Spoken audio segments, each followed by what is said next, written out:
Get off the fucking powder, I ain't talking top. My money in the trouble, all the stuff I'm a pass me the lady, yo. Pressing trying to play, yo. Niggas getting straight up, I'm dead, getting paid, yo. What you hear that face, so what you wanna wait? You don't think I gotta pay, just don't work and play with niggas. I don't play it all, just like the clown hole. You snitching on your man, I thought that was the whole of me. I'll be straight on stage, I probably wouldn't have told me. And call me Bruce Lee one, yeah, somehow I would tell me. Niggas straight up pussy, y'all ain't got cojones. Cheating ass niggas, that's what I call a phony. I'm fucking genuine, cause she won't ride the pony. I might just sell some products and get this out of zone. Fuck your bully, I'll drop you off. Cut it out, don't piss me off. Cotton can you niggas off. Shooting right out there and raw. Spray shit like aerosol. Drop the bang tower, yo. Go for a cap like Miracle. Just a protocol. Rock you all you ready. Cutting shit with Chevy. Double pieces heavy. With the full of the Chevy. Say what moving's ready. Every time you flip it. Moving on the hip it.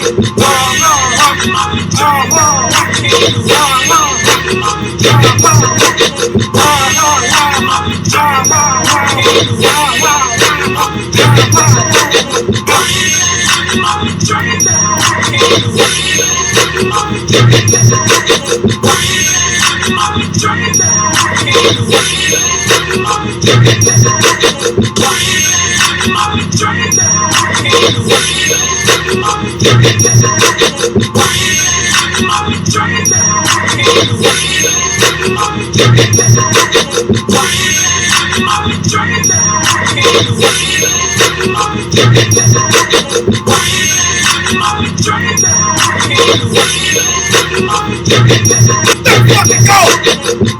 Fucking go! They didn't believe in us! They didn't believe in us! We did! We did! What did they talk about? They said Jalen Hurts wasn't a top 5 quarterback. Kiss my ass! What did they talk about, nigga? What did they talk about?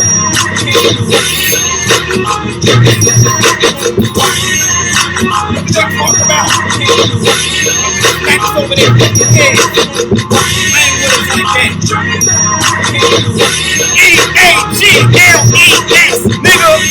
What did they talk about?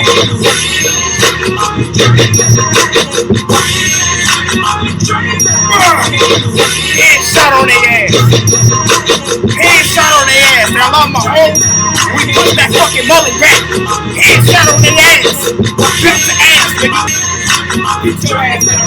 You gotta take off your ass, nigga. Why I tell you my fucking class, huh? Why I tell you my homework? Belt to ass. Belt to ass. Alright. Fuck. Let me put this belt back on. We gotta reel this shit. Hold on. And Cam Newton gonna talk about some, oh yeah, if we had to deal with the Chiefs, we wouldn't be able to get out the AFC. What was the Super Bowl 59 again? What was the matchup again, nigga? The Kansas City fucking Chiefs. Last time I checked. In the words of my guy, rest in peace, Nipsey Hussle. Last time that I checked. What the fuck is you talking about, nigga? I play Victory Lap right now. I probably won't get copyrighted. I should play that shit. Alright, man. Proper greetings.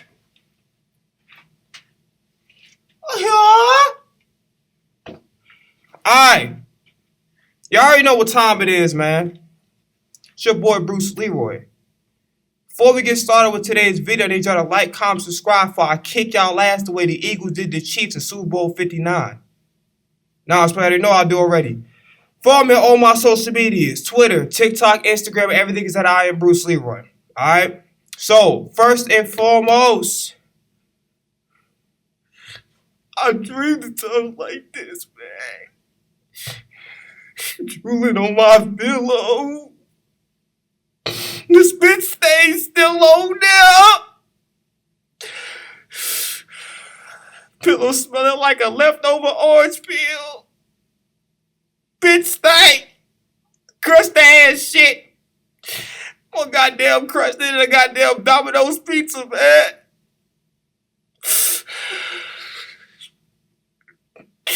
We Super Bowl champs.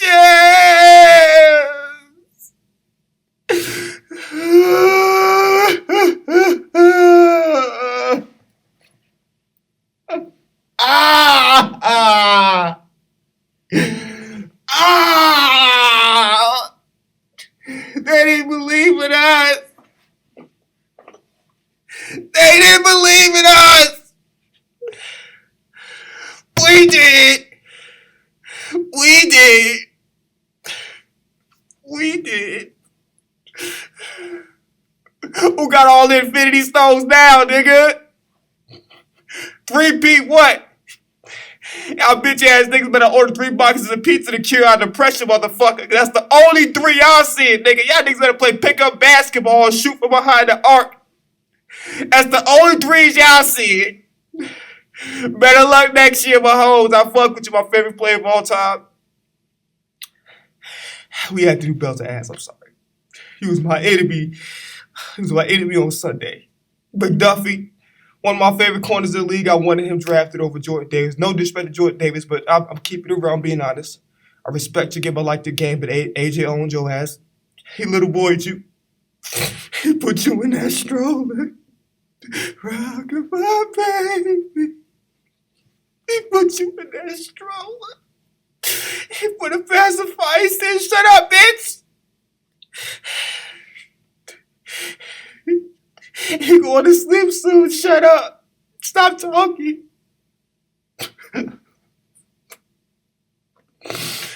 We had a show. They said they only had to do was stop Saquon. And they really didn't even do that. We just kept running inside zone over and over. They said Jalen Hurts make him throw. I thought that was a part of the football game. I thought that's what quarterbacks do, was just throw the ball. I thought that's what quarterbacks do, was throw the ball. They said Jalen Hurts can't throw over the middle. Now, you see this screen right here? Where did that paper ball just land in the middle of the screen? So if I can do that shit, and I'm not a football player like Jalen Hurts, nowhere near. The fuck you mean you can't throw middle of the field? What you mean you can't read defenses? What y'all mean? What do y'all mean? What the fuck do y'all mean? What y'all mean? I don't know what y'all talking about. Y'all owe my quarterback and my team an apology. Alright.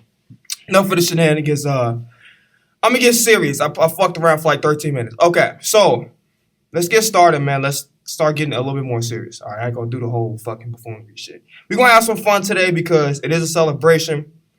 We're Super Bowl champions. A lot of doubters, a lot of haters, a lot of bullshit takes. From Hall of Famers, people who think they're Hall of Famers, former football players, some good, some ass, some okay, some over it. Some of them overrate themselves. Mr. Newton, Mr. Fig Newton, Mr. Three Musketeer, Mr. I'm Django's long lost cousin. I said cousin. Cushion, Brian Cushion. Nigga, you on steroids, nigga? But nah. Mr. Newton, gotta address your ass. I think it's pretty fake of you to try to get an interview of Jalen Hurts when you was bad-mouthing the guy. I don't even badmouth it. He didn't say nothing crazy, but he said some shit that didn't make sense. He says about, if the Eagles didn't, they had to go through the Chiefs. They wouldn't make it out. Well, last time I checked, we won in the regular season. We almost won in the Super Bowl if it wasn't for that bullshit PI call on James Bradbury. And Jalen Hurts played a historic performance in that game, played pretty good in the Chiefs game, and just won a Super Bowl. Playing lights out again. I'm not going to say it was better than his first game, but he was on one. Super Bowl MVP, and hey, rightfully so. He deserved it. Congratulations. They just said some other shit, talk about some, Jalen Hurts got to check his ego at the door. Man threw for, I think, 245 in that Washington game that he was referring to, and we won the game. With Saquon doing his thing as well, so. This is what I come to understand about Mr. Newton. There's no hard feelings against the guy, but I have to do a nice expose, okay? So if y'all excuse me, let's get started. It's got to be nothing but a little bit of straight. You know what I mean? Hold on. We gotta do this right. Hold on. Matter of fact, fuck it. I niggas need to see me do this shit. That's you? Cam Newton's gonna get exposed today. I'm gonna expose your ass today. I'm not gonna let you get away with that shit. Now, if you didn't interview Jalen Hurts and you kept the same energy, I probably wouldn't be doing this. But I'm going to have to do this shit. It's going down. It's going to happen. It's going to have to happen. All right. So this nigga said on national TV that he would. So they asked him, would he give his MVP up to get a ring? He said no. It's a red flag. As a quarterback, it's always a team first mentality. Even when you're good, even when you do this, I'm not saying everybody got to fall under this monolith of how you feel about yourself. And, some people are more confident than others. Some people are, value different things over others. But I think all quarterbacks should be valuing team success over individual success. I think that's the purpose of playing the quarterback position. It's not just being able to throw the football and do all this other stuff as far as physical talent is concerned. It's also being able to lead a group of men. It's also being able to come together and collaborate to have team success for as long as humanly possible. I thought that was the purpose of the quarterback position, not to just edify yourself. What I'm starting to understand about Mr. Newton is that he's coming off a very, very self-centered individual. And he overrates the hell out of himself. Let me tell you something, Mr. Newton. I grew up watching you play. You're a very good player. You're not a bust by any stretch of the imagination. But you did not necessarily fulfill the expectations of a first pick in a draft. You had a good career, a very good career at that. You're a fringe Hall of Famer, and I truly mean fringe. You're a fringe Hall of Famer. You have had maybe a couple, and I literally mean no more than about 2 seasons when you actually completed over 60% of your passes. That's the truth. So I don't care about your rushing stats or whatever the case may be. You're a quarterback. Your primary job is to throw the football. The guy that you speak about, the guy that you interviewed and want to keep all this fake-ass energy with, he has pretty much every year, damn near every year, has completed well over 60% of his passes. The game manager, the guy who can't throw, the guy who can't read defenses. Yes, the running back, number one, Jalen Hurts, keeping the main thing. The man has pretty much damn near every year has completed 60% of his passes and up. Even in 2021, where we didn't have such a stacked team like we've had the past 2 to 3 years. Okay? Now, Cam Newton has done a lot considering his supporting cast wasn't stellar. There were some good guys on there. He had some good players like Funches. Kelvin Benjamin had a short stint before he decided to, do what he did. Kind of make himself dislikable and then also, not staying in shape seriously. So, and then also he had some other, I think Ted Ginn Jr. was pretty good. Olsen had a nice run. He had D'Angelo Williams, I think, was pretty good too. Obviously, Kuechly and some of the other guys were good. So they had good guys, but they didn't have anybody that was great. Steve Smith was pretty much leaving on his way out. So him saying he didn't want MVP was just eye opener to me. Like since him saying he wanted an MVP over a Super Bowl ring was just complete eye opener to me. Then he goes on a podcast and he decides to talk to a girl about Dwight Howard being gay. Now let me ask you a question. How the fuck is that? Like that's just poor taste. That's really, really poor taste. Like I said, I was disgusted by that shit. I'm like, bro, you are trying to gossip. It's just some shit that's like not nobody's concern. Like, bro, if Dwight Howard's gay or not gay or whatever the case may be, it ain't nobody's concern but him and whoever consensually agreed to whatever the case may be. But you asking a woman about, and then it's like, no disrespect to the lady, I ain't never fucking heard of her a day in my life. I don't know what she does or anything. Like, she's just a random girl. I don't know who the fuck she is. What has she done to contribute? And then why does the interview have to be about somebody else and their behaviors towards whoever they're romantically attracted to? Why does the interview has to cut to that? Like, it's just, that whole shit is just weird to me. So that was another red flag. And then I'm trying to figure out this recently, and again, as a content creator, I'm not big enough to have this happen to me just yet. But So they clipped him talking to Travis Hunter. And also here's another thing too. I remember it was a time when Shedeur Sanders didn't want to shake Cam Newton's hand, and then Travis, to defend his quarterback, followed suit. And Cam Newton was acting like, oh my God, like why'd he do that? And the first thing I thought of was, oh, he's just talking about some of his behavior off the field, like as far as like, when the Colorado State quarterback shook his hand, he was talking shit on social media. He probably could have handled it a little bit more professionally. I'm like, okay, I could agree with that. But then he started talking about, well, does anybody even like Shedeur? And I'm like, damn. Now it's like, it's not even about any objectivity anymore. This sounds personal. And then he wanted to shake his hand, and he was in complete disbelief why he wouldn't. I wouldn't fucking shake your hand either. Like, it's not about critiquing and about the game and about my production. Now it's like it's coming off like a personal attack when I don't think he barely knows the guy, right? And he's not in that locker room to be saying shit like that. So that was another red flag.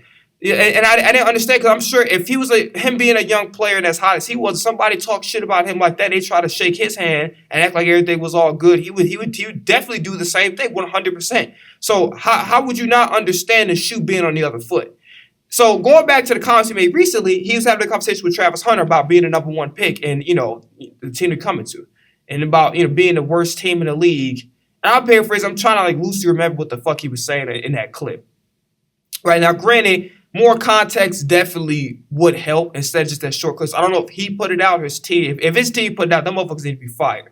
But you see, going on basically saying, yo, I'm going on a team full of losers. And it's like, I'm sure if he would elaborate it probably would sound better than how it came off. But you have to stop. I just realized that, this dude right here, he thinks very, very highly of himself. And he overrates himself. Again, he had a very good career. He's not a Hall of Famer. He's a fringe Hall of Famer. If he gets in, great. If he doesn't, then I'm not going to act like he's been snubbed, because he has not.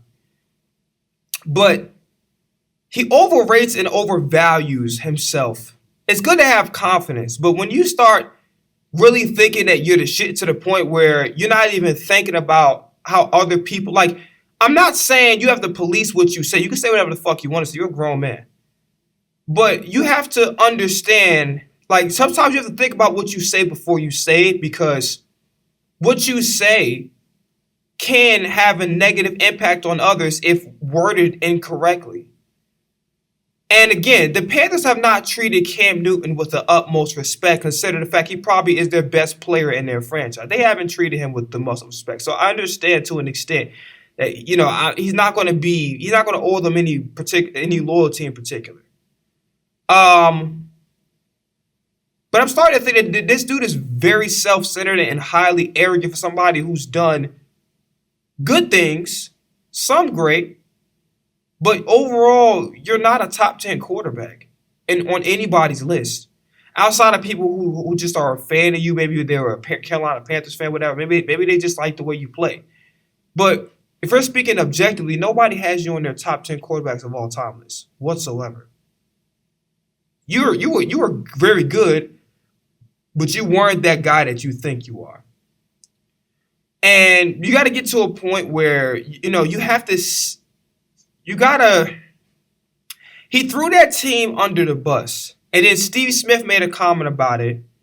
And I understand exactly where Steve Smith is coming from because yes, clips can be taken out of context, especially if you're not hearing the full conversation. Especially all things that led up before that. Maybe there were some things that were edited out in the middle of the conversation to make one thing seem like it's another. Things like that can take place. But to say, I'm going on a team full of losers, it's just like, it's a very disrespectful comment to make. Even if they did have a losing record, even if they technically were by, the record or whatever case it be in the statistical rankings, the worst team in the NFL, I think it's very, very poor taste for you to do that. Because it's not even about the organization that you're going after or the higher ups that don't particularly like you. Now you're going after players who are just innocently going about their day. They're minding their own business. And those players work hard too. And I think it's a huge slap in the face to maybe some of the veterans that have helped you. Because I'm definitely there was definitely some veterans that help. Like everybody in this world needs help, right? And I'm almost certain that Cam Newton did not get in the position that he's in right now without the help of people that were older than him and people that have had more experience than him. So it's just a slap in the face to guys that made you comfortable, that welcomed you to the organization. And it's just like one of those things where it's like you think so highly of yourself that you don't even really care to really think about what you say before you say it and how it might impact others. And, at the end of the day, it's like for you to sit up there, you talk shit about our team, you undermine Jalen, and then you want to give him an interview. I don't like that shit. I'm the type of nigga that's like, yo, like if you don't like us, stay your ass over there. Don't be on our side. Like, no, I don't. And I don't even want an apology from nobody. I don't want an apology for fucking that precocious monkey Nick Wright. What I'm saying, with his fucking long ass soggy Dorito nose and shit. I like that nigga nose like a fucking soggy ass Doritos Locos Tacos from fucking Taco Bell and shit. Like I don't want no fucking apology from the fucking hobby nigga. I don't want no apology from Acho. I don't want no apology from fucking Chase Daniel, who looked like a fucking Woody who had to stop being a toy and get himself and get a job, just like the goddamn movie Ted and shit. Like, that's how the nigga look. I'm not interested in these mid-ass, second string, third string. I'm not interested in what Alex Smith. And no respect, Alex Smith, you were mid as fuck and you were a boring-ass quarterback to watch. You weren't that good, especially for a first pick. You didn't have a bad career, but your career, you were mid. Like put it plainly, your skill set was middle of the pack. It wasn't that good. And you are a very boring-ass quarterback to watch. So I don't want these niggas' apologies. I really don't.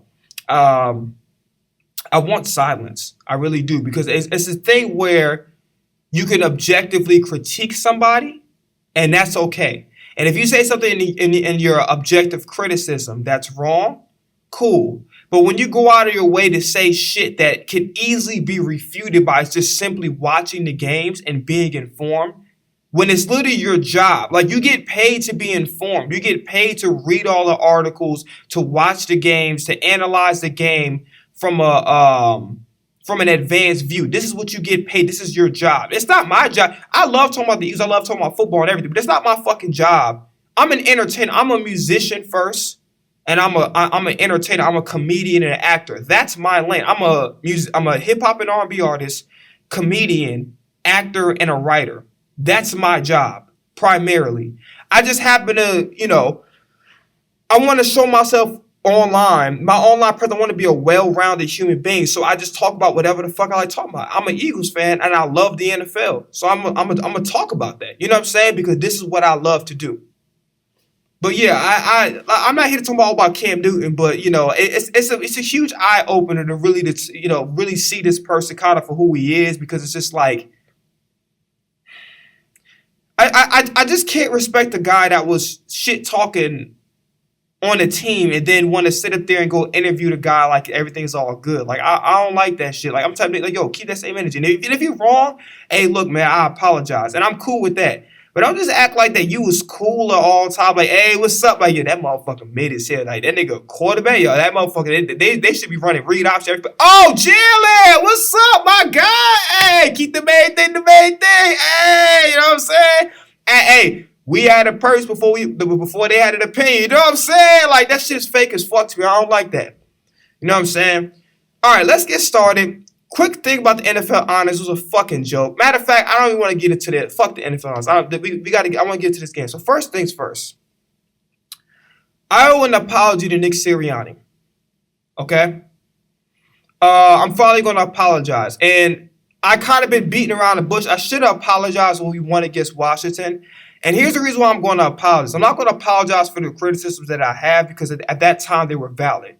I'm going to apologize to him because I think when you start calling a man out of his name, when you start being disrespectful, and you've done it on multiple occasions, and fuck Sirianni for not playing, and fuck that little sorry ass bitch, and it's at the. I don't think I called him a bitch, but I was very disrespectful in how I spoke on Sirianni. It was more than just me giving my objective opinion and giving credit and giving some objective criticisms, keeping it within football. I was disrespecting him as a man.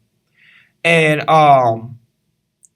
I kind of like, I can't just, it's not enough words that I could say that will really like kind of put into full perspective how much of an apology I owe Sirianni. What I come to realize is this. Number one, Sirianni is not the only coach to not call plays.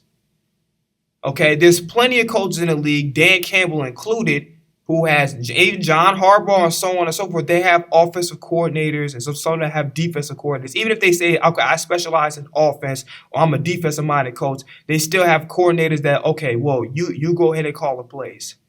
What I come to realize is that I put too much stock into speaking on what Sirianni's value was not, rather than seeing what Sirianni's value actually is. Sirianni is a player's coach.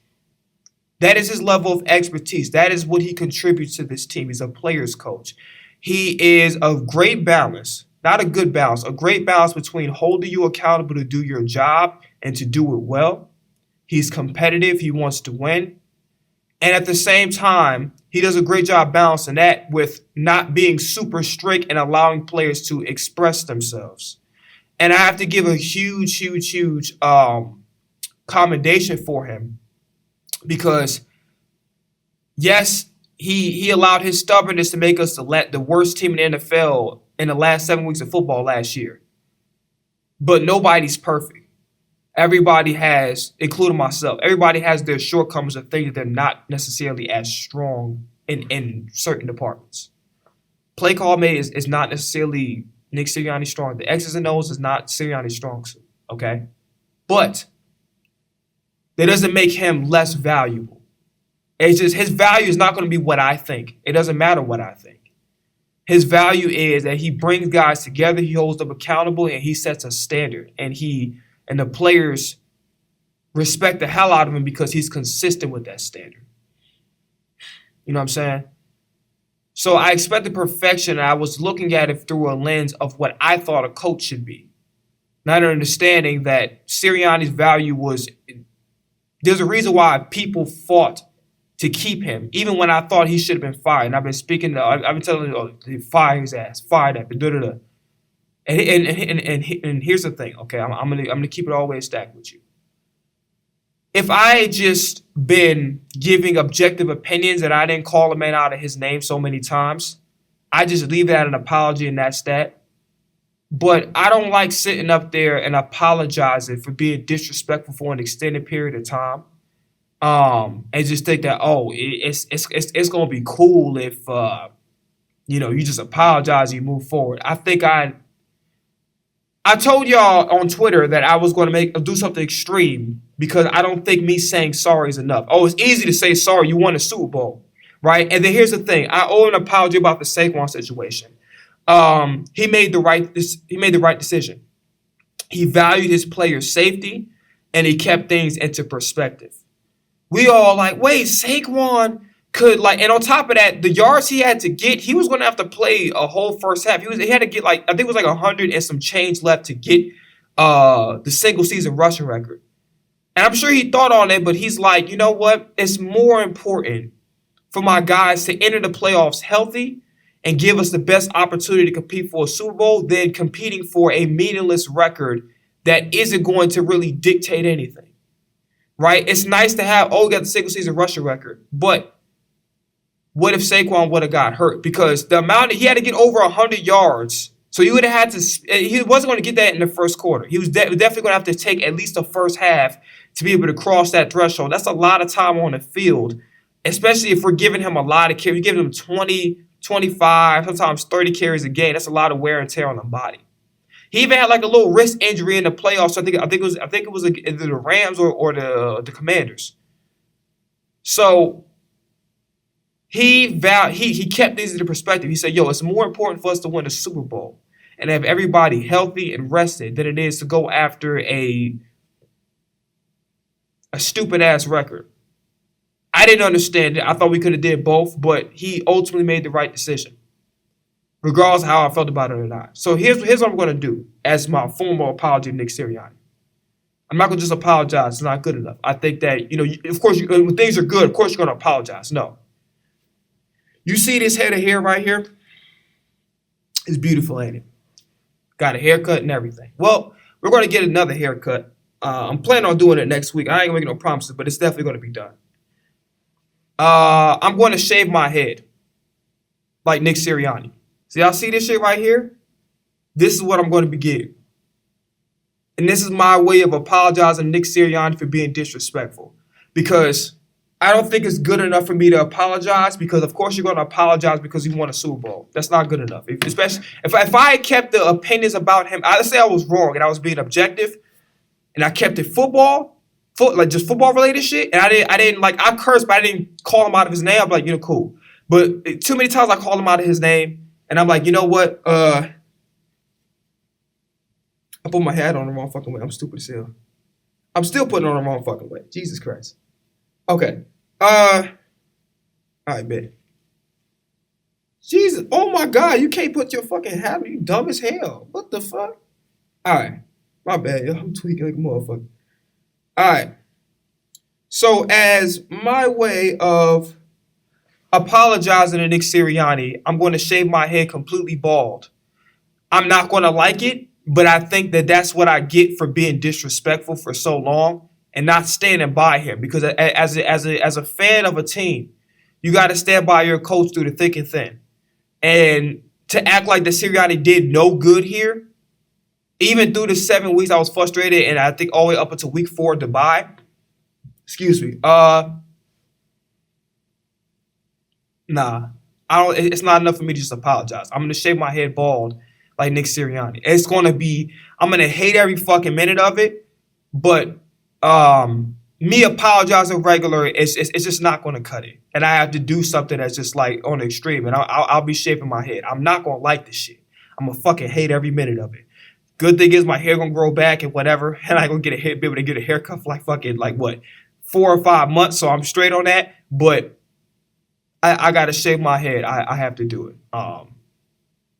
Just to let in case I get famous, and all the shit I was talking, I have to be. My apology has to be just as loud as a disrespect, and it's going to be. I'm going to shave my head like Nick Sirianni and have that exact same haircut and shit. It's gonna hurt. I ain't gonna like this shit. But fuck it. I have to do what I have to do. All right, so let's get into this game. I will talk about the NFL honors. I don't even want to fucking recap that shit because awards is not meant about who deserves it. Because Saquon deserved MVP. MVP to me is not about it's a fucking quarterback award, but it's about the best player in the league, and it was Saquon hands down. Best defensive player of the year, which is what a defensive player of the year is supposed to be, was clearly Zach Bond. He played great on all levels. Not taking it away from Pat Surtain. And also on the other side, I'd take away from Lamar Jackson, who I thought, if you're not giving it to Saquon, he should have won MVP very easily than Josh Allen. But I think that when people keep talking about, race and this, that, and the third, I understand why people are talking about race. I understand it. Because for Josh Allen to win MVP when he clearly didn't deserve it, it didn't make any fucking sense to me. And it's not to take it. Josh Allen had his best year of his career. He had a great season overall. Like, I enjoyed watching him play. He took care of the ball for the most part. He didn't put his team in harm's way. He played efficient and he was outstanding. And people call me crazy when I say this, and I'm gonna say this again. I'm taking Jalen Hurts over Justin Herbert. I'm taking him over Joe Burrow. I'm taking him over Lamar Jackson. I'm taking him over Josh Allen. Is Jalen Hurts a better arm talent than Josh Allen? No. I think Lamar does a hell of a lot more with less than Jalen Hurts. Joe Burrow, I'm still taking him over. You might argue, okay, Joe Burrow's a better quarterback, whatever case they be, but I don't think that separation is as big as people may think it is. Herbert has a crazy arm talent, but and entirely not his fault. You know, at the end of the day, the receivers, you gotta get some receivers in the building. I'm sorry, but and Jared Goff, who y'all say was better, threw 5 interceptions in a game he was supposed to win to compete for a Super Bowl. I love Jared Goff, but he played like shit. It's no excuse for it. Baker. Love Baker Mayfield. It's time for him to start getting a record where you're competing for a number 1 seed and number 2 seed. And it's time for you to start competing for a Super Bowl because niggas will be looking at you and you're criticism about how, you know, Tom Brady was real strict and how y'all more like kind of loose or whatever the case may be. Niggas start looking at you funny, be like, bro, you don't even get, you win 1 playoff game, if that. Like, so it's time for him to start competing for a conference championship at the very least. That's the next step for the Tampa Bay Buccaneers. But yeah, the only person about taking Jalen Hurts over is Pat Mahomes because, you know, in my opinion, Pat Mahomes is the greatest player of all time. No, I'm not going to go that far. He's my favorite player of all time. I don't think he has a weakness. He didn't play good. You know what? Let's get to the game. So first off, Jalen Hurts, Super Bowl MVP. Got the wrong shit up. 17 for 22, 221, 2 touchdowns. Did throw an interception. Just like, it's one of those things where he couldn't step up in the pocket. Maybe a little bit of an ill-advised throw, but it was either that or take the sack. It was a mistake. It happens. 11 carries, 72 yards, 6.5 touchdowns. He had 3 total touchdowns. And the conference championship and Super Bowl, he played outstanding. The second quarter, he was frustrated with me, him holding on to the ball too long. Some missed throws. I say the upper leg of the third quarter. Overall, I'm going to give him a B+, just because that second quarter and the upper leg of the third quarter wasn't great until he kind of broke it with the Devontae Smith bomb down the field for a touchdown. Overall, Jalen Hurts played outstanding. I just think that he needs to learn how, again, the next step in his development, you got to learn how to get the ball out your hands. You have to work on your timing. You got to get the ball out on time.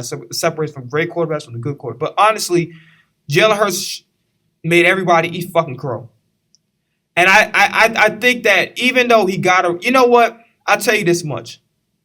Jalen Hurts will continue to have shit talked about him for the rest of his career. I don't think anybody will give him his respect in totality. They're not praising him over Lamar. They're not putting him over Mahomes or Lamar Jackson. And they're not putting him, I'll probably say that shit twice. They're not putting him over Herbert or Joe Burrow. You know, those guys are going to get the nod over him. Somehow I even had the fucking nerve to say Sam Darnold is fucking better than Jalen Hurts. And y'all niggas need to be slapped fucking silly. Just, like, I'm talking about some Looney Tunes, seeing stars, the moon, the motherfucking Big Dipper. Y'all niggas need to be slapped silly. I swear, y'all niggas need to be fucking Don Juan Super Bowl ring imprinted on your goddamn cheek.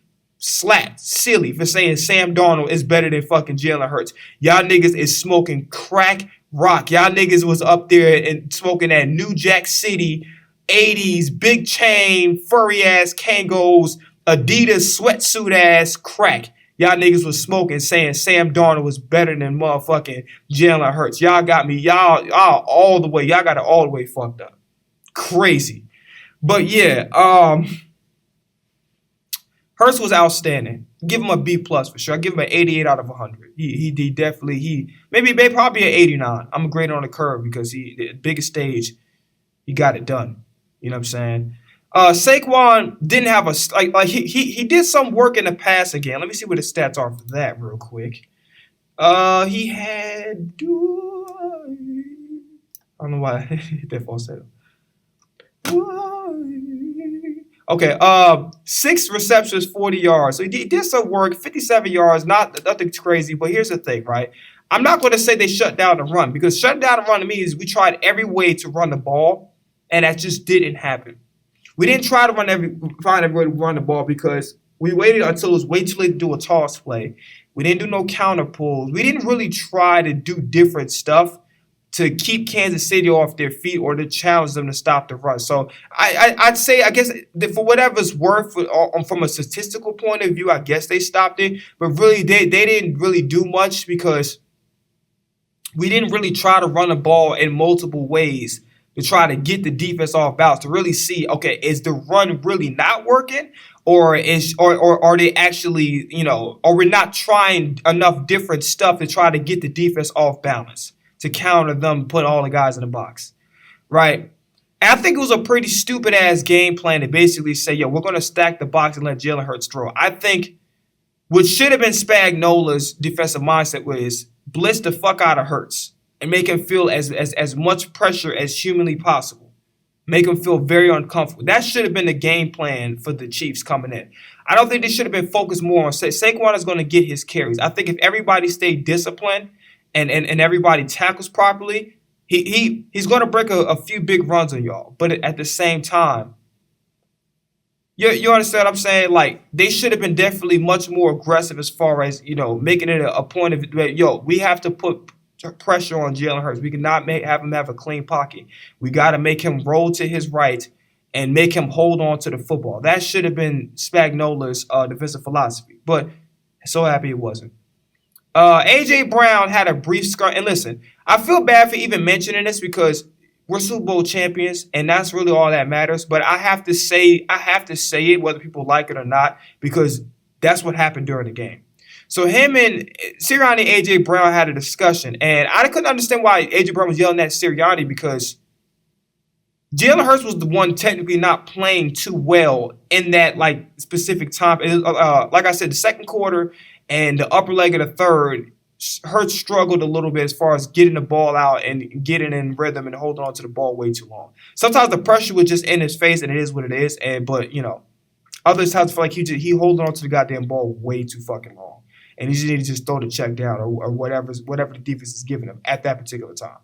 But I couldn't understand why AJ I don't want to harp on it too much because, again, I don't want to be that Debbie Downer that, part of people are like, oh my God, you up here trying to start shit, we could win a Super Bowl. But I have to say what happened, okay? I have to. Devontae had a great game, had that really big catch. I'm going to tell y'all something. Y'all Eagles fans need to owe Jahan Dotson an apology if y'all haven't already, because he's a baller. And it really made me even more pissed off at Quez Watkins, because I'm like, bro, this could have been you.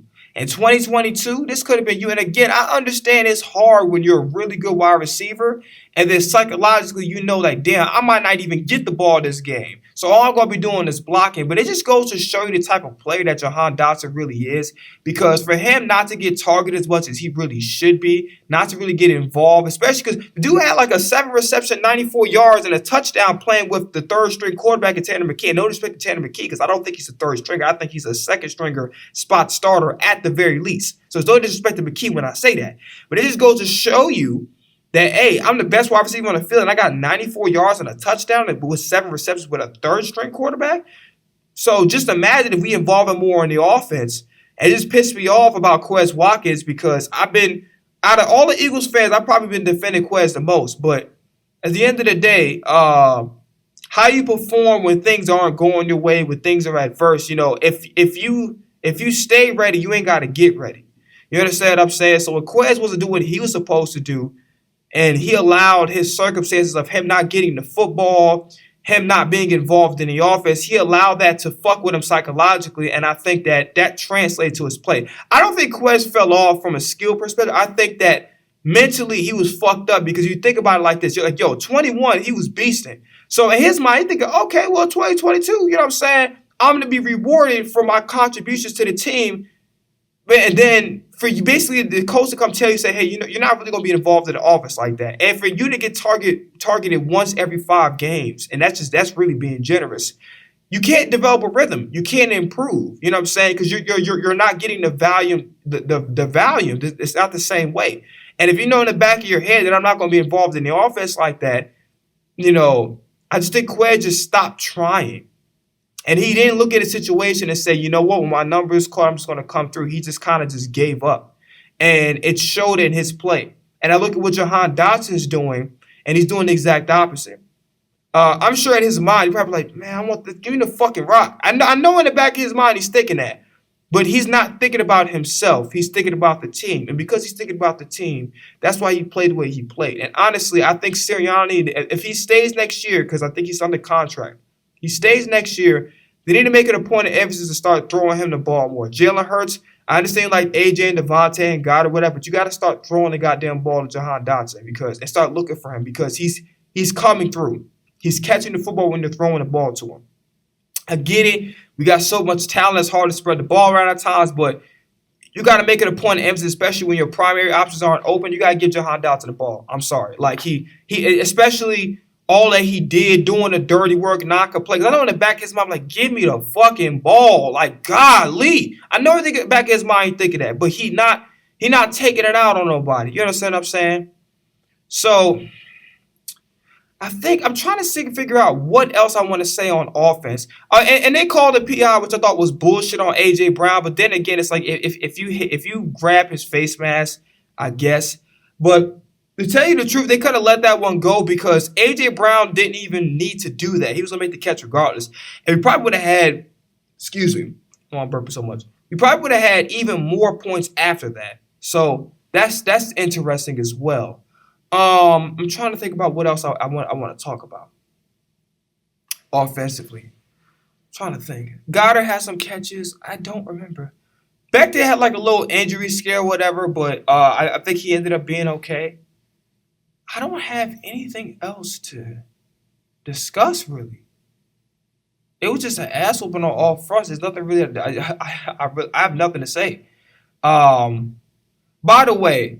I'm not going to apologize to Jake Elliott, and the reason why I'm not, because I'm not entirely sure if this fixes all of the problems. I will say this, though. Shout out to Derek Gunn. I forgot what the post-game show that Seth Joyner and that other guy do, but they do I forgot what the name of the show is. But I watched their post-game after every game, and Derek Gunn said something that was monumental. And it speaks volumes about the type of player and the type of person that Jake Elliott is. Jake Elliott, I think, was there 5 hours before game time, before kickoff, practicing his kicks. And it showed. Because when he got on that field, he had one kick that I thought was like, damn, like, nigga barely made that shit. But he had a 48-yarder, and he knocked it through like it was no fucking problem. And now that when he gets to 48, gets to close to 50, that's a range he low-key struggles with. So for him to go out there and kick the way he did, because they was called a bunch of pity-pat-ass penalties, false start on the long snapper Lovato and shit. It's just like, okay. And they was being annoying. Like the refs were being annoying during that part of the game. But I gotta say,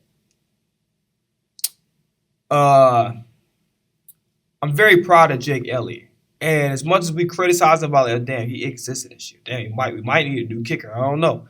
But 5 hours before kickoff, you taking it seriously. You taking it upon yourself to make sure, like, yo, listen, if we lose this game, and it ain't going to be because of me, I'm going to do everything I can to make sure I'm contributing. And he definitely contributed 100%. And one thing I liked about Jalen Hurts, because I did say that, you know what, just ride Saquon, pause, and just waste time off the clock. They didn't really have to. They gave the ball to Saquon, but they didn't really have to do that because guess what? They chewed a ton of time off the clock, which is exactly what I said that the Bills should have done.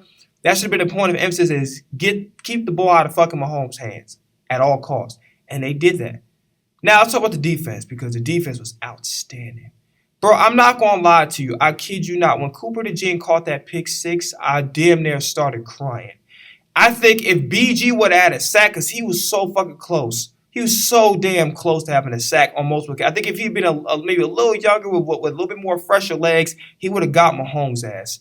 But, bro, I ain't gonna lie to you. I would have started crying. I damn near started crying when Cooper DeJean had a pick. First off, happy belated birthday to Saquon and Cooper DeJean. How the hell does it feel to literally be Super Bowl champions on your birthday? That's the coolest shit ever. And for Cooper DeJean to get his first interception and a pick six and the Super Bowl as a second-round pick, who really was a first-round talent, but he's a second-round pick. He got a touchdown, you know what I'm saying, about, white people can't play corner. You ain't talking about Cooper DeJean now. You ain't talking about Cooper. You ain't talking about the Flying Dutchman now. Come on now. You're not talking about Cooper DeJean. So, a salute to BG. Shout out to Cooper DeJean for getting a huge monumental play. Josh Sweat, if you ask me, he was MVP the whole entire game. Second quarter, he turned it up, and he didn't look back. He was whooping ass, getting sacks, very disruptive. And here's another thing that I can't stand about y'all Eagles fans. This is what you have to understand, right? The Bryce Huff's criticisms. And here's the thing about Bryce Huff, and that really rubbed me the wrong way, right? If you sign just for the money, that's fine. Like, I can't get mad at you for that. You're being honest. But that's not something you want to say out loud. That's something you kind of want to, there's ways around to saying that. And maybe just don't even allude to that at all, because what it's seeming like is, you didn't really want to be here. You just signed for the money. And we're looking at your play, and it's kind of like, well, you playing like you just signed here for the money. And if it's just not a good fit, because I guess you may be used to a 4-point stance instead of a 2-point stance, that's fine. But, why the fuck would you sign somewhere you don't want to be? To me, that it doesn't make sense. Like, I'm not going on a team I don't want to be. It's just like, I'll give you an example of fucking Justin Simmons, right? Justin Simmons could have easily went to Philadelphia. He chose not to, right? Because the money wasn't right, and he didn't want to be there that bad, right? So he went to Atlanta, where he got his money, and he it's like that's where he wanted to go. Don't come. Why are you coming to Philly when we have high expectations? We're a Super Bowl. We're trying to get to a Super Bowl and win it, which we did. Yay. Don't come here thinking you just gonna just half-ass shit. You gotta come here ready to work. You gotta come here ready to be ingratiated in the culture. And if you're not willing to do that, don't put on that motherfucking midnight green, dude. Seriously. He shouldn't have signed. If it was really just for the money, he shouldn't have signed here. Because everybody that's here wants to be here because of the culture that Jeffrey Lurie, the best owner in football, Howie Roseman, the greatest GM of all time, in NFL history, period, bar none. There's nobody better than him. There's nobody that made the moves he's made, especially in the salary cap era, and pulled off some of the most famous heists of all time. I mean, the nigga should be in jail for at least 25 years, the amount of heists that goddamn Howie Roseman pulled to make this roster an all-Madden team. But yeah, Josh, Bryce, bro, you shouldn't have signed. If it was really just for the money and it wasn't about, you really wanted to be here, shouldn't have signed. I'm just keeping it real. Because, you playing the way you played this year, you play like a guy who just wanted to just, collect a check and that's it. And clearly that's not what playing in Philadelphia is about whatsoever. So I'm disappointed in that. Milton Williams played really, really fucking good. Really good. I think he had a forced fumble, a sack, a forced fumble, and a fumble recovery in the same play. Nolan Smith was very disruptive, but he kind of low key pissed me off just a little bit. Not crazy, but just a little bit with how he was missing opportunities for sacks. I'm like, this motherfucker, man, you better get that motherfucking sack. What you doing, bro?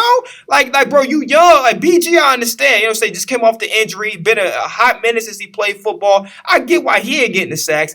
You ain't got, nigga, you young. You got fresh legs. Nigga, you better get that motherfucking Mahomes on the fucking ground. Nigga, you are undersized. No disrespect, but you are undersized edge rusher. Get to the motherfucker. Break his ass down. No, so you played good, but dude should have had 3 or 4 sacks out there. I got to keep it real. I'm sorry. Carter played outstanding. Very physical, setting the tone. I thought he did a little bit too much talk like that. Bro, don't get flagged by the refs now. But he was cool. Zach Bond called an interception, showing why he's Defensive Player of the Year. He made some plays out there. By the way, real quickly about Josh Sweat. One thing why I'm never worried about Josh Sweat versus Bryce Huff. Josh Sweat, even if he doesn't get anything on the stat sheet, he's going to try to be productive and try to affect the play. So let's just say, okay, I don't get a sack, whatever the case may be. He'll go and I'll get a pressure. I'll force an incompletion. I'll knock a block. He'll do something to impact the play. I'll pursue the running back. Josh Sweat is always productive whether or not it's on the stat sheet or otherwise. And that's why I never, even when Josh Sweat didn't get the sacks, I never said he was trash. I never said any of that. It's just like, last year when nobody was productive. So I'm not holding that against Josh Sweat. But and there's some times like, Josh Sweat, I need you to put some sacks on this damn stat sheet. Come on now. But overall, I never had a problem with Josh Sweat because one thing I know about him, he's going to do the best he can to try to affect plays. And that's why I'll never disrespect Josh Sweat whatsoever, even if he doesn't get anything on the stat sheet the way I want him to. Okay. Trying to think about who else I want to speak about. Oren Burks played pretty good. Trying to think about what Slade didn't get the ball thrown to him one time. Quinyon did allow a touchdown, but that shit was just a great throw by Mahomes. There's nothing you could do about it. Chauncey played pretty good overall. I can't complain about too much about him. Who else? That's really it. Oh, and shout out to Maddox for making a play. I think on a fourth down, he tipped the pass away. So, great job by him. I'm not going to lie to you. I love Mahomes. I really do. He's my favorite player of all time. Past or present, doesn't matter. But he definitely played his worst game of his career on Sunday. He was throwing a lot of dirt balls. He allowed the pressure to get to him, and he was doing a lot of them Jack Nicholson, the shining. So he's like, "Here's Johnny." That nigga was smiling. The pain was like. That nigga was smiling in pain. I ain't gonna hold you. You was putting him on his ass. Then in the whole game, it was pressure in his face the whole time, and I don't think we blitzed. I felt like that we did blitz at least a few times, but I guess we didn't because it was a third down that we actually blitzed. I think it was the first drive. I don't think we did we really did not blitz, but I think that we blitzed a few times. I felt like we did. I felt like maybe at least three-ish, maybe 4 times we blitzed. But if we did it, we did it. It is what it is. But I thought 3 or 4 times we blitzed, especially on that third down in the first quarter, on the Kansas City's first drive. But shout out to this whole defensive unit as totality. They came to play. They came focused. And Jalen Hurts came to play, and Mahomes, he ain't come to play. You know what I'm saying? At the end of the day, I don't think the Chiefs as an organization really knew how bad we wanted this shit. It was a complete different attitude this game than it was against the 49ers. Against the 49ers, they was acting like they had no rings. Against us, it was just like they were there, but they really weren't there as a unit. And truthfully, both sides of the ball really played like that. Kelsey struggled. D-Hop dropped the pass. Here's another thing about D-Hop. I respect you. You might be a fringe Hall of Famer. You might be. You definitely had some great years as a Texan, Arizona, before the injuries caught up with you. Very good player. But, dude, you lost. The whole team lost. So all the ref shit, dude, stop. And you dropped the pass. Caught a touchdown in garbage time, but you dropped the pass. Accountability as a team. Don't talk about the refs. Oh, the Eagles, no. We whooped y'all ass. With or without the refs. With the refs missing calls, the refs not missing calls. We whooped y'all ass. Period, point blank to end. We whooped y'all ass. And there's nothing y'all can do about it. Y'all didn't win a Super Bowl. Y'all didn't come to play. And y'all need to hold yourselves accountable for that. Don't talk about the refs. Y'all didn't. Y'all lost. By the way, Juju, I'm announcing to you right now. I'm getting your ass back. Believe me when I tell you, Valentine's Day is this Friday. I'm getting your motherfucking ass back for you trolling James Bradbury and our team. I ain't gonna hold you. I'm gonna troll the shit out you one time, but you deserve it. There's anybody that's qualified to do it is Bruce Troll Leroy. I'm going to do it. I'm gonna make a card for you, brother. It's a nice, like, congratulations. Enjoy your time in Cancun. You're not gonna have a ring this year. Now, maybe I don't know if you have a fiance, whatever case it be. Maybe you might receive a ring from her. Maybe you might buy yourself a ring. Maybe a ring pop out the damn dollar section at Target and shit. But or no, matter of fact, fuck it. It would be like the ring pops right next to like the sporting cards. Like you might not have one because you're not that good. So like you would have to technically like open the packages to see if you're in that particular deck. You won't be on like it's not guaranteed you're going to be in a deck of cards. Like somebody will have to actually open the box and find you in there. All right. And you have an aura of a fucking 36-year-old washed up wide receiver. And you're about like what? In your mid to late 20s. So that's pretty fucking hilarious to me. Like this nigga Drip is like a fucking senior citizen who just goes on the mall for his morning power walks and shit. But I'm getting your ass. I want to make that very clear. I'm going to tag you. I'm going to tag your account too. I'm trolling your ass back 100%. Is anybody to do it? It got to be Bruce Leroy. I will spin a block on your ass. Believe me when I tell you. Now, Pacheco. I feel like they could have ran a little bit with Pacheco, and I feel like they was too relying on long routes instead of short, quick passes that are in timing. And truth to be told, they should have involved Xavier Worthy. That's one guy I was really scared of a little bit because Xavier Worthy has breakaways, but you even saw that on that long touch, that really nice throw of Mahomes, and Xavier Worthy just breaking away like that. That's who they should have really relied on because his speed would have gave this defense some issues, but they didn't really rely on him as much as they should. I expected some end arounds. The same shit they was doing with Tyreek Hill, I think the last time he played. No, 2022, I think he was in Miami. But the same shit they was doing with Tyreek Hill and involving him, that's what they should have did was Xavier Worthy. She did some end arounds, used him as a gadget receiver. Just really do your best to get involved off because you can't teach speed, and his breakaway speed poses problems for any defense. It doesn't matter who it is. So they should went out of their way to involve Xavier Worthy a lot more than they actually did. But yeah, it was an ass whooping, and definitely Mahomes played his worst game of his career. Kelsey didn't. I like Travis Kelsey. He's my favorite tight end in the league, but he didn't play well at all. Just as a whole entire unit, they didn't. I don't think they understood the gravity of how hungry he was as a whole football team.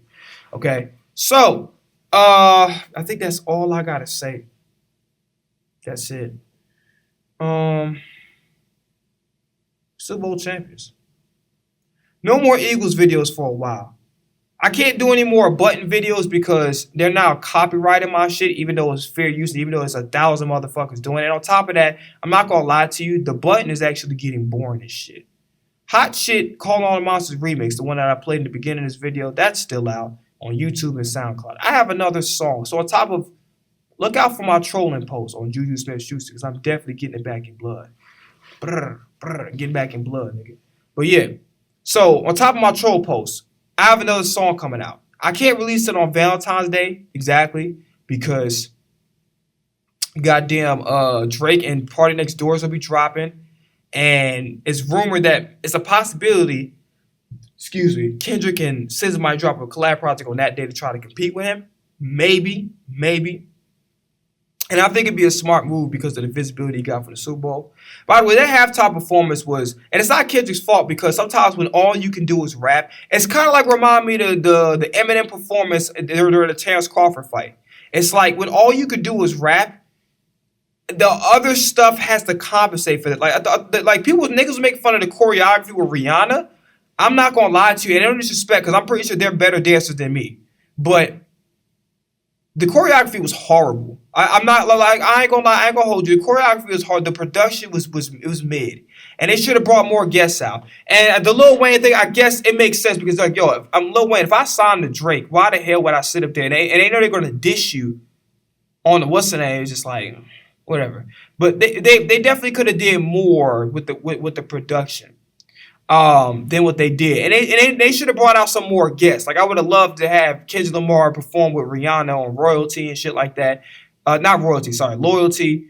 They just should have did more. Like it was very underwhelming. So I'm not gonna blame Kendrick. And a lot of y'all keep saying, "Oh well, you know, only white people hated it, or whatever. And if you didn't like it, you're not a black man or whatever, or you're a coon." It's like no, everybody is entitled to their opinion. And yes, I feel like the Super Bowl performance was mid.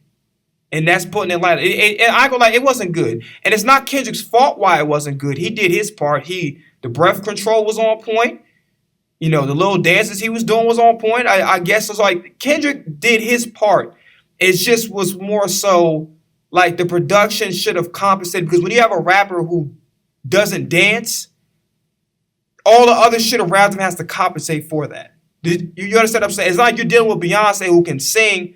And I'm not disrespecting Kendrick when I say this, but I have to be objective. It's the same reason why the Eminem performance was kind of like, it's kind of trash. Not because Eminem couldn't rap or he didn't do his job. He did. But when you can't dance, there's got to be other shit around you that impacts. So there got to be like some goddamn smokes and shit, some noises, like some things that can compensate for the limited box that he has as a performer. Because all you can do is rap. You got to have so much other shit going on. It's a Super Bowl. Y'all got the goddamn budget. Because you're not paying the nigga. Nobody gets paid to be at the Super Bowl because, you know, the visibility is going to help your business. So they're like, yo, nigga, like, listen, you lucky that you going to be performing in the goddamn Super Bowl.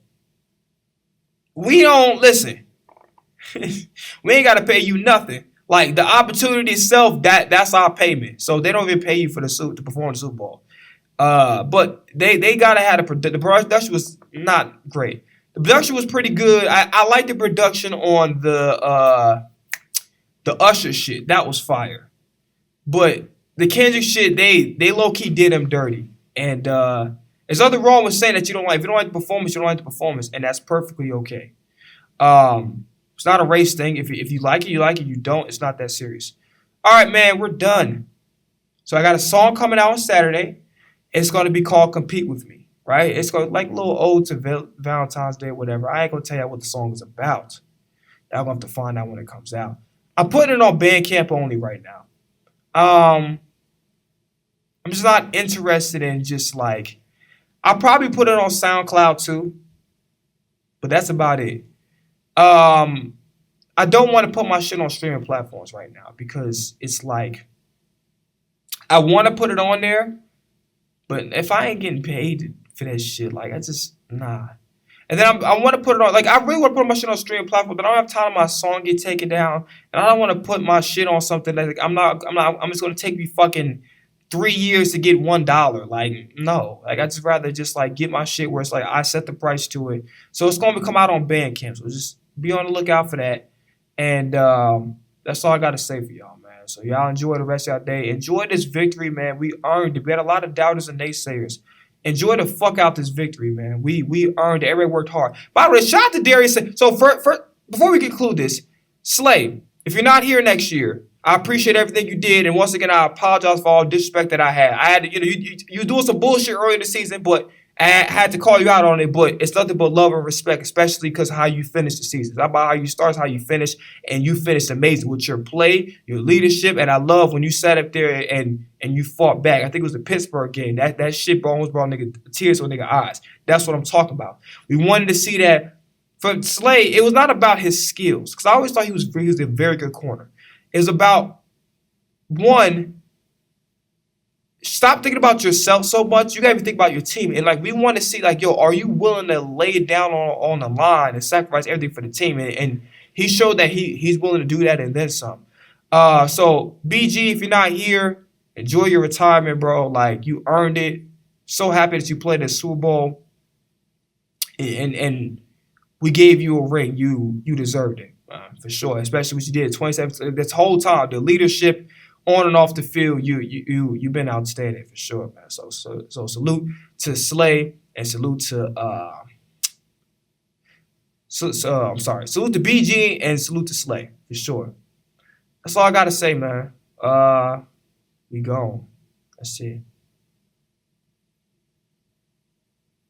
Fly, Eagles, fly on the road to victory. Actually, hold on.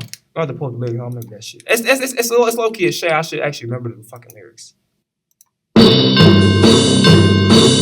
My eagles fly on the road to victory. My eagles fly, scoring touchdown 1, 2, 3. It'll low, it'll high, and watch our eagles fly. My eagles fly on the road to victory.